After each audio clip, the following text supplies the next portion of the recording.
Ryan with Mist.Geek here, and tonight I'm working on the VFO project for the BitX40.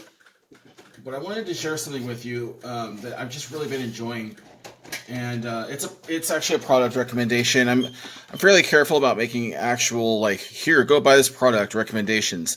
Now, I will tell you that this is well, the link I'll give you below is an affiliate link because that's how I support my channel. It's how I support my blog. It's how I support my hobby.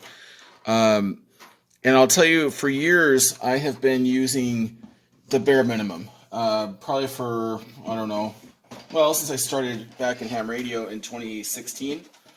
I've been using the bare minimum for pretty much everything. For example, this is my wire that I use.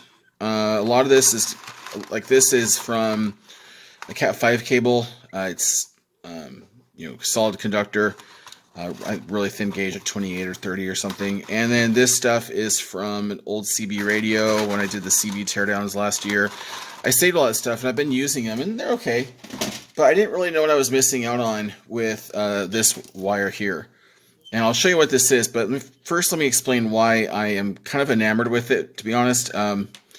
It's just so good. Now, if I take one of the wires, say, from one of the CBs that I tore down. If I want to, use this, I've got to very carefully strip it, and I get a little bit off, and the insulation stretches, and it's a pain in the neck. I can use a pair of strippers that I have that are terrible, or I can use this stripper, which is actually too big for this gauge. It's a pain in the neck. So I actually went on Amazon. And I'm using a Plusivo brand soldering iron. It's the naming is worn off. I've used it so much, but they had this wire here, and I'll show you the inside the package, maybe if I can remember how to open it. Oh yeah, here we are. And it's nothing, it's just some rolls of wire. But I'll show you the thing I love about them. I think this is 24 gauge.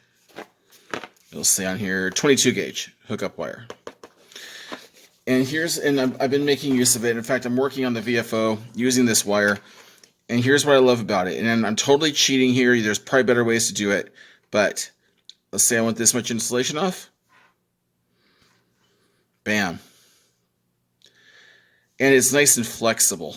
And it doesn't stick real. I mean, it's just good wire. I think that was around $10 or $12 for that. I'll link it below. You can have a look at it.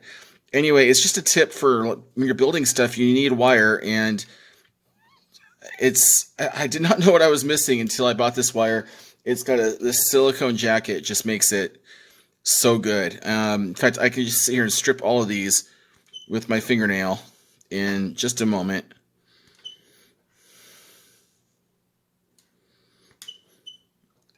And you're done.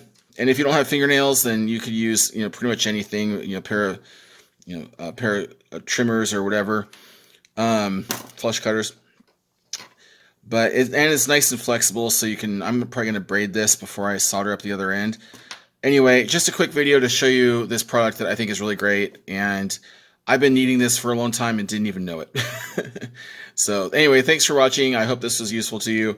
If you have your own tips for products or methods you like, please share them below. And watch out for my next video about this VFO, which I am putting together for my BitX40. Yeah, I'll have that done hopefully tonight. Thanks for watching. 73. See you next time.